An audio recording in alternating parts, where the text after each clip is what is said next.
Ellipse.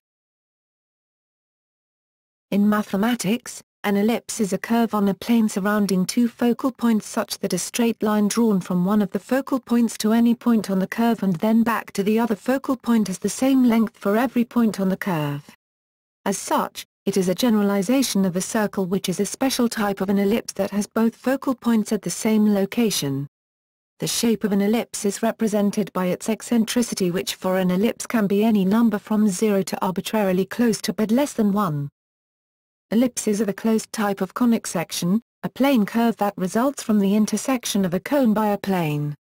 See figure to the right. Ellipses have many similarities with the other two forms of conic sections, the parabolas and the hyperbolas, both of which are open and unbounded. Analytically, an ellipse can also be defined as the set of points such that the ratio of the distance of each point on the curve from a given point, called a focus or focal point, to the distance from that same point on the curve to a given line, called the directrix, is a constant, called the eccentricity of the ellipse. Ellipses are common in physics, astronomy and engineering.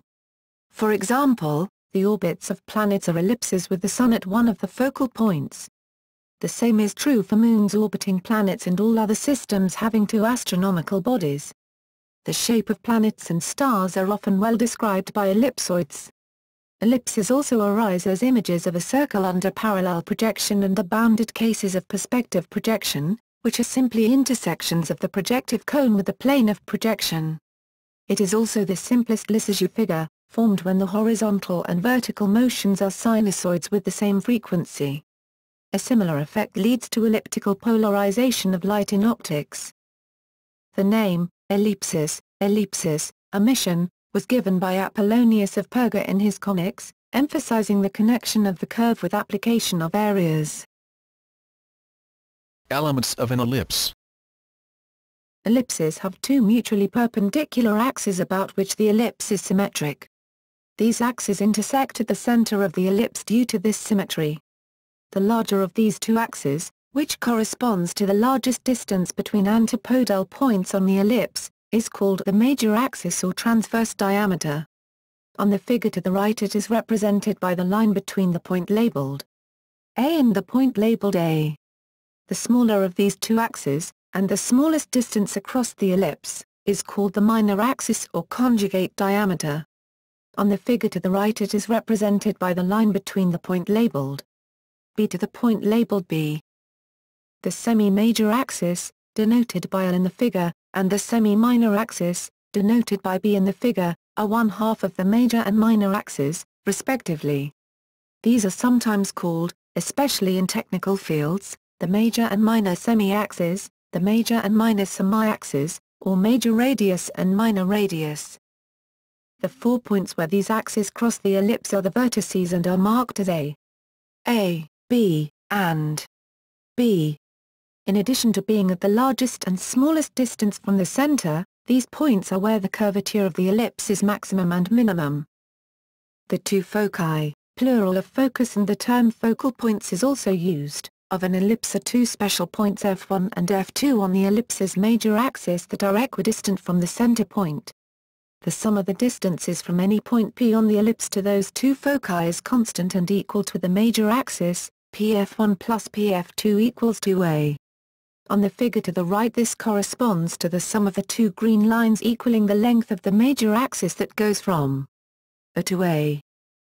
The distance to the focal point from the center of the ellipse is sometimes called the linear eccentricity, f, of the ellipse. Here it is denoted by f, but it is often denoted by c. Due to the Pythagorean theorem and the definition of the ellipse explained in the previous paragraph, f2 equals a2. b2. A second equivalent method of constructing an ellipse using a directrix is shown on the plot as the three blue lines. See the directrix section of this article for more information about this method. The dashed blue line is the directrix of the ellipse shown. The eccentricity of an ellipse, usually denoted by E or E, is the ratio of the distance between the two foci, to the length of the major axis, or E equals 2f/2 areas equals fa. For an ellipse the eccentricity is between 0 and 1, 0 less than E less than 1. When the eccentricity is 0, the foci coincide with the center point and the figure is a circle. As the eccentricity tends toward 1, the ellipse gets a more elongated shape. It tends towards a line segment, see below, if the two foci remain a finite distance apart, and a parabola if one focus is kept fixed as the other is allowed to move arbitrarily far away. The eccentricity is also equal to the ratio of the distance, such as the blue line PF2, from any particular point on an ellipse to one of the foci to the perpendicular distance to the directrix from the same point, line PD, E equals PF2/PD. Drawing ellipses. Pins and string method. The characterization of an ellipse as the locus of points so that sum of the distances to the foci is constant leads to a method of drawing one using two drawing pins, a length of string, and a pencil. In this method, pins are pushed into the paper at 2 points which will become the ellipse's foci. A string tied at each end of the 2 pins and the tip of a pen is used to pull the loop taut so as to form a triangle. The tip of the pen will then trace an ellipse if it is moved while keeping the string taut. Using 2 pegs and a rope, this procedure is traditionally used by gardeners to outline an elliptical flower bed. Thus it is called the gardener's ellipse. Trammel method. An ellipse can also be drawn using a ruler, a set square, and a pencil. The trammel of Archimedes or Ellipsograph is a mechanical device that implements this principle. The ruler is replaced by a rod with a pencil holder, point C, at one end, and 2 adjustable side pins, points A and B, that slide into 2 perpendicular slots cut into a metal plate. The mechanism can be used with a router to cut ellipses from board material. The mechanism is also used in a toy called the nothing grinder. Parallelogram method.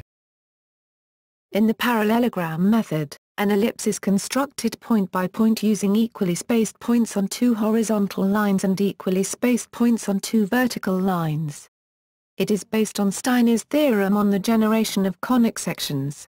Similar methods exist for the parabola and hyperbola. Approximations to ellipses. An ellipse of low eccentricity can be represented reasonably accurately by a circle with its center offset.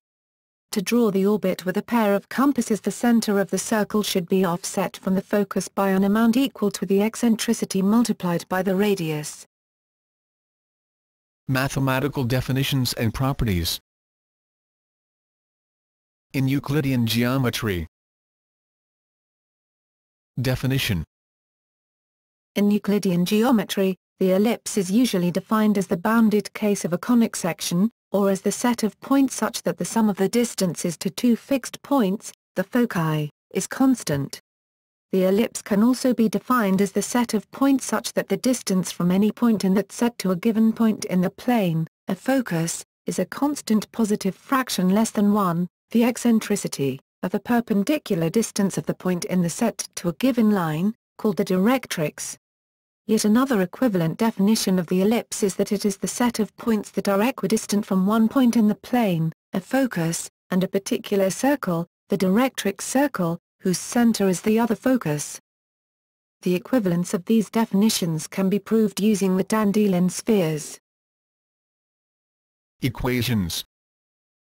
The equation of an ellipse whose major and minor axes coincide with the Cartesian axis is. This means any non-circular ellipse is a compressed, or stretched, circle. If a circle is treated like an ellipse, then the area of the ellipse would be proportional to the length of either axis, that is, doubling the length of an axis in a circular ellipse would create an ellipse with double the area of the original circle. Focus. The distance from the center C to either focus is f equals e, which can be expressed in terms of the major and minor radii. Eccentricity. The eccentricity of the ellipse, commonly denoted as either e or, is. Where again a and b are 1/2 of the ellipse's major and minor axes respectively, and f is the focal distance, or, as expressed in terms using the flattening factor. Other formulas for the eccentricity of an ellipse are listed in the article on eccentricity of conic sections. Formulas for the eccentricity of an ellipse that is expressed in the more general quadratic form are described in the article dedicated to conic sections. Directrix. Each focus f of the ellipse is associated with a line parallel to the minor axis called a directrix. Refer to the illustration on the right, in which the ellipse is centered at the origin. The distance from any point P on the ellipse to the focus f is a constant fraction of that point's perpendicular distance to the directrix, resulting in the equality E equals PFPD.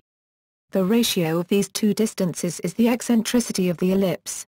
This property, which can be proved using the Dandelion spheres, can be taken as another definition of the ellipse. Besides the well-known ratio E equals FA, where f is the distance from the center to the focus and a is the distance from the center to a vertex, most sharply curved point of the ellipse, it is also true that E equals AD, where d is the distance from the center to the directrix. Circular directrix. The ellipse can also be defined as the set of points that are equidistant from one focus and a circle, the directrix circle, that is centered on the other focus. The radius of the directrix circle equals the ellipse's major axis, so the focus and the entire ellipse are inside the directrix circle. Ellipse as hypertrochoid. The ellipse is a special case of the hypotrochoid when r equals to r. Area. The area enclosed by an ellipse is, where A and B are the semi-major and semi-minor axes, 1/2 of the ellipse's major and minor axes, respectively. An ellipse defined implicitly by has area.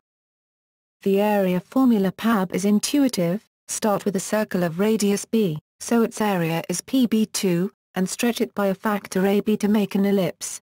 This intuitively justifies the area by the same factor, PB2, AB, equals PAB. However, a more rigorous proof requires integration as follows. For the ellipse in standard form and hence, with horizontal intercepts at plus minus a, the area can be computed as twice the integral of the positive square root. The second integral is the area of a circle of radius, that is. Thus we have. The area formula can also be proven in terms of polar coordinates using the coordinate transformation. Any point inside the ellipse with x-intercept A and y-intercept B can be defined in terms of r and, where and. To define the area differential in such coordinates we use the Jacobian matrix of the coordinate transformation times. We now integrate over the ellipse to find the area. Circumference. The circumference of an ellipse is, where again A is the length of the semi-major axis and E is the eccentricity, and where the function is the complete elliptic integral of the second kind, the arc length of an ellipse, in general, has no closed-form solution in terms of elementary functions, and the elliptic integrals were motivated by this problem.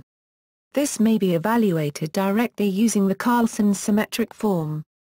This gives a succinct and rapidly converging method for evaluating the circumference.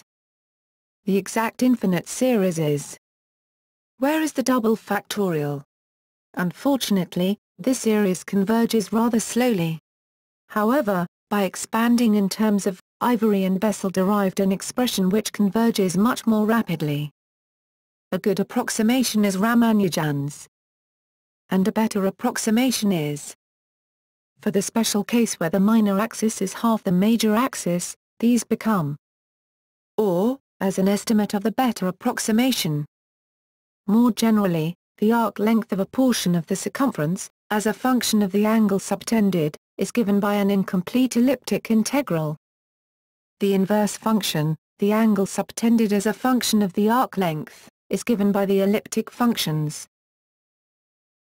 Chords. The midpoints of a set of parallel chords of an ellipse are collinear P147.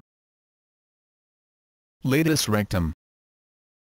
The chords of an ellipse which are perpendicular to the major axis and pass through one of its foci are called the lateral recta of the ellipse. The length of each latus rectum is 2b2 per r. Curvature. The curvature is, in projective geometry, In projective geometry, an ellipse can be defined as the set of all points of intersection between corresponding lines of two pencils of lines which are related by a projective map. See Steiner's theorem. By projective duality, an ellipse can be defined also as the envelope of all lines that connect corresponding points of two lines which are related by a projective map. This definition also generates hyperbolo and parabolo. However, in projective geometry every conic section is equivalent to an ellipse. A parabola is an ellipse that is tangent to the line at infinity O, and the hyperbola is an ellipse that crosses O. An ellipse is also the result of projecting a circle, sphere, or ellipse in 3 dimensions onto a plane, by parallel lines. It is also the result of conical, perspective, projection of any of those geometric objects from a point O onto a plane P, provided that the plane Q that goes through O and is parallel to P does not cut the object. The image of an ellipse by any affine map is an ellipse, and so is the image of an ellipse by any projective map M such that the line M1, O, does not touch or cross the ellipse. In analytic geometry, general ellipse. In analytic geometry, the ellipse is defined as the set of points of the Cartesian plane that, in non-degenerate cases, satisfy the implicit equation. Provided. To distinguish the degenerate cases from the non-degenerate case, let be the determinant. That is, then the ellipse is a non-degenerate real ellipse if and only if c less than 0. If c greater than 0, we have an imaginary ellipse, and if equals 0, we have a point ellipse P63. Canonical form. Let. Through change of coordinates, a rotation of axes and a translation, the general ellipse can be described by the canonical implicit equation. Here are the point coordinates in the canonical system, whose origin is the center of the ellipse, whose axis is the unit vector coinciding with the major axis, and whose axis is the perpendicular vector coinciding with the minor axis. That is, and. In this system, the center is the origin and the foci are and. Any ellipse can be obtained by rotation and translation of a canonical ellipse with the proper semi-diameters. Translation of an ellipse centered at is expressed as. Moreover, any canonical ellipse can be obtained by scaling the unit circle of, defined by the equation, by factors a and b along the two axes. For an ellipse in canonical form, we have the distances from a point on the ellipse to the left and right foci are and, respectively. In trigonometry, general parametric form.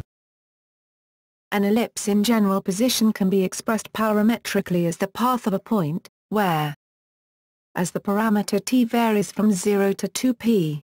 Here is the center of the ellipse, and is the angle between the axis and the major axis of the ellipse. Parametric form in canonical position. For an ellipse in canonical position, center at origin, major axis along the x-axis, the equation simplifies to. Note that the parameter t, called the eccentric anomaly in astronomy, is not the angle of with the x-axis. For a given point on an ellipse, formulae connecting the tangential angle, the polar angle from the ellipse center, and the parametric angle t are Polar form relative to center.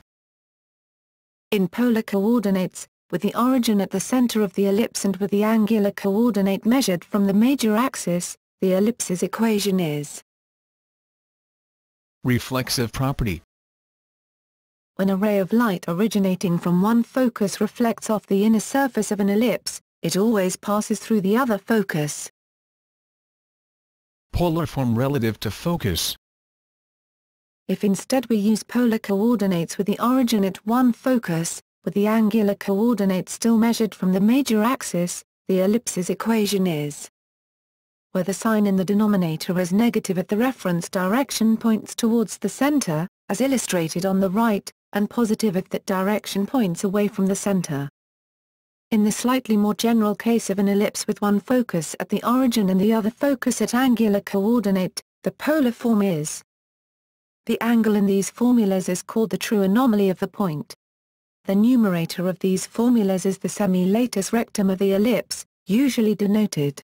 It is the distance from a focus of the ellipse to the ellipse itself, measured along a line perpendicular to the major axis. General polar form. The following equation in the polar coordinates, r, th, describes a general ellipse with semi-diameters a and b, centered at a point, rO, tho, with the a-axis rotated by ph relative to the polar axis. Where Angular eccentricity. the angular eccentricity is the angle whose sign is the eccentricity e. That is, Degrees of freedom. an ellipse in the plane has 5 degrees of freedom, the same as a general conic section, defining its position, orientation, shape, and scale. In comparison, circles have only 3 degrees of freedom, position and scale, while parabolae have 4. Said another way, the set of all ellipses in the plane, with any natural metric, such as the Hausdorff distance, is a 5-dimensional manifold. These degrees can be identified with, for example, the coefficients a, b, c, d, e of the implicit equation, or with the coefficients x, c, ec, ph, a, b of the general parametric form. Ellipses in physics. Elliptical reflectors and acoustics. If the water's surface is disturbed at one focus of an elliptical water tank, the circular waves created by that disturbance, after being reflected by the walls, will converge simultaneously to a single point, the second focus. This is a consequence of the total travel length being the same along any wall bouncing path between the two foci. Similarly, if a light source is placed at one focus of an elliptic mirror, all light rays on the plane of the ellipse are reflected to the second focus. Since no other smooth curve has such a property, it can be used as an alternative definition of an ellipse. In the special case of a circle with a source at its center, all light would be reflected back to the center. If the ellipse is rotated along its major axis to produce an ellipsoidal mirror, specifically, a prolate spheroid, this property will hold for all rays out of the source. Alternatively, a cylindrical mirror with elliptical cross-section can be used to focus light from a linear fluorescent lamp along a line of the paper. Such mirrors are used in some document scanners. Sound waves are reflected in a similar way, so in a large elliptical room a person standing at one focus can hear a person standing at the other focus remarkably well. The effect is even more evident under a vaulted roof shaped as a section of a prolate spheroid. Such a room is called a whisper chamber. The same effect can be demonstrated with two reflectors shaped like the end caps of such a spheroid, placed facing each other at the proper distance. Examples are the National Statuary Hall at the United States Capitol, where John Quincy Adams is said to have used this property for eavesdropping on political matters. The Mormon Tabernacle at Temple Square in Salt Lake City, Utah.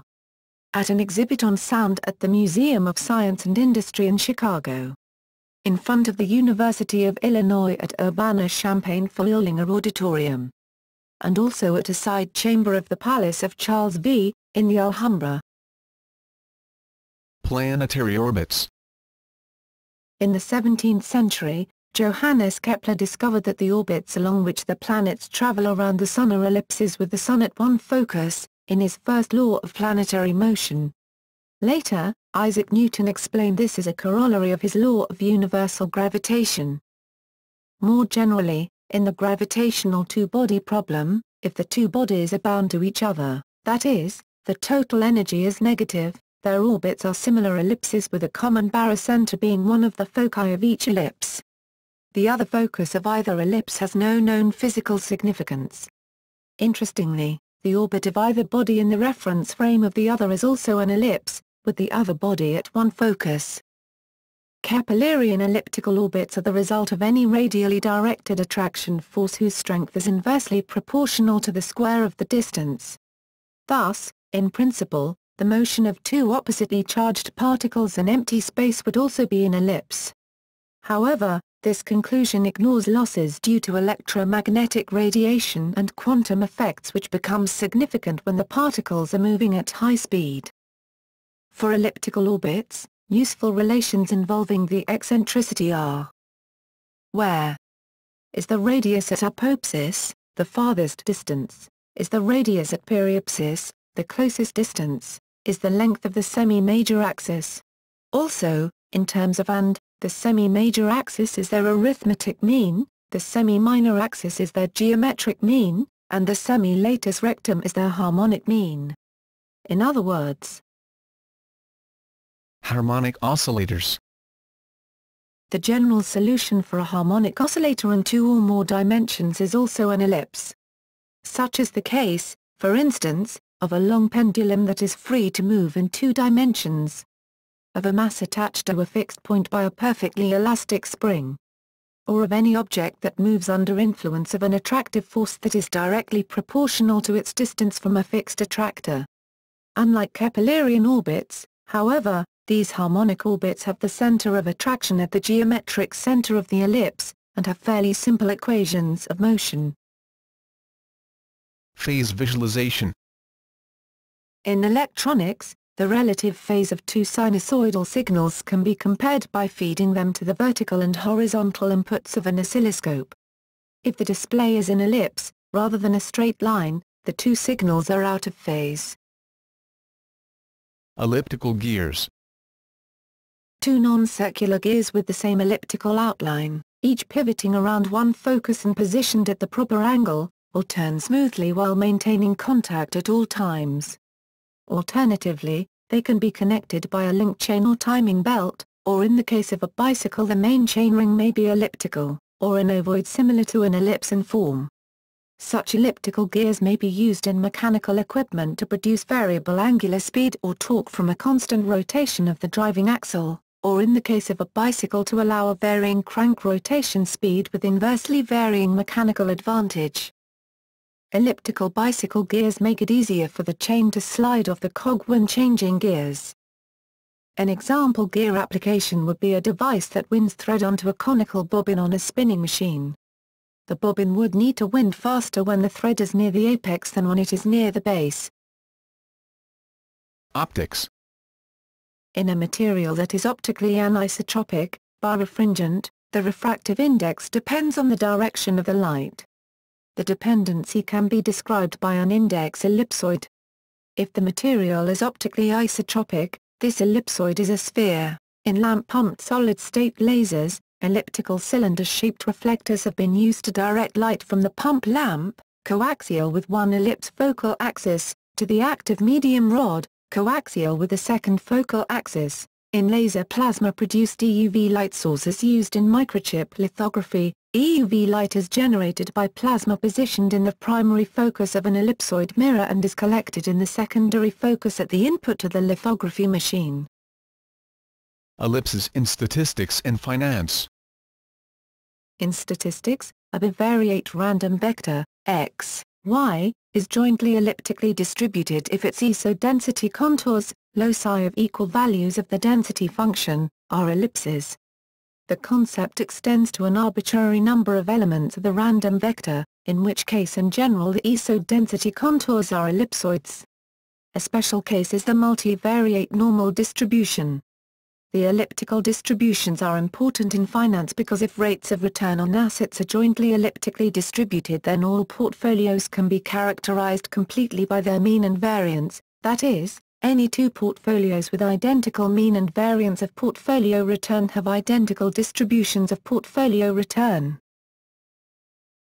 Ellipses in computer graphics. Drawing an ellipse as a graphics primitive is common in standard display libraries, such as the Macintosh QuickDraw API, and Direct2D on Windows. Jack Breesenham at IBM is most famous for the invention of 2D drawing primitives, including line and circle drawing, using only fast integer operations such as addition and branch on carry bit. MLV Pitway extended Breesenham's algorithm for lines to conics in 1967. Another efficient generalization to draw ellipses was invented in 1984 by Jerry Van Aken. In 1970, Danny Cohen presented at the Computer Graphics 1970 conference in England a linear algorithm for drawing ellipses and circles. In 1971, L.B. Smith published similar algorithms for all conic sections and proved them to have good properties. These algorithms need only a few multiplications and additions to calculate each vector. It is beneficial to use a parametric formulation in computer graphics because the density of points is greatest where there is the most curvature. Thus, the change in slope between each successive point is small, reducing the apparent jaggedness of the approximation. Drawing with Bezier spline paths. Bezier splines may also be used to draw an ellipse to sufficient accuracy, since any ellipse may be construed as an affine transformation of a circle. The spline methods used to draw a circle may be used to draw an ellipse, since the constituent Bezier curves will behave appropriately under such transformations. Line segment as a type of degenerate ellipse. A line segment is a degenerate ellipse with semi-minor axis equals 0 and eccentricity equals 1, and with the focal points at the ends. Although the eccentricity is 1, this is not a parabola. A radial elliptic trajectory is a non-trivial special case of an elliptic orbit, where the ellipse is a line segment. Ellipses in optimization theory. It is sometimes useful to find the minimum bounding ellipse on a set of points. The ellipsoid method is quite useful for attacking this problem.